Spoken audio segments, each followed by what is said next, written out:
അപ്പൊ അന്നത്തോടുകൂടെ നിന്റെ ഓർമ്മയൊക്കെ ഫുള്ള് പോയായിരുന്നോ?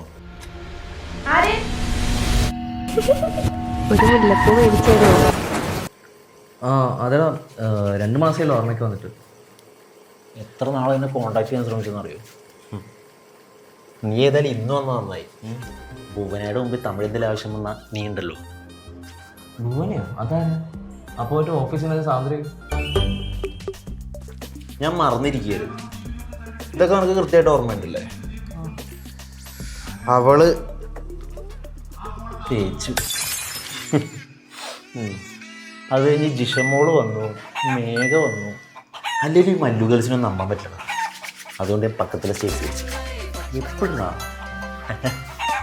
അതൊക്കെ ഉണ്ടരാ. നീ വേഗം വന്നേ. വരുമ്പോഴേ ആ മുല്ലപ്പൂവും കൂടെ എടുക്കണേ.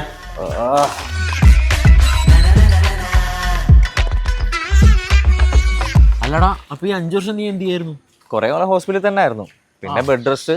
അത് കഴിഞ്ഞ് ഒന്ന് ഓക്കെ ആയപ്പോൾ അച്ഛൻ്റെ പരിചയത്തിലൊരു അങ്കിൾ ഉണ്ടായിരുന്നു. പുള്ളിയുടെ കമ്പനി തന്നെ ദുബായി തന്നെ അങ്ങോട്ട് കൂടി. ബിബി, അങ്ങനെ നീ ഒരു പക്ക ദുബായിക്കാരനല്ലേ? പിന്നെ അല്ല, ഈ മുല്ലപ്പൂ ആർക്കാം? എടാ, ഭുവനൊരു ടിപ്പിക്കൽ ഈശ്വരവിശ്വാസിയാ. അപ്പൊ അമ്പലത്തിൽ പോകുമ്പോൾ ഞാൻ മുല്ലപ്പൂവായിട്ട് വരാമെന്ന് പറഞ്ഞിട്ടുണ്ടായിരുന്നു.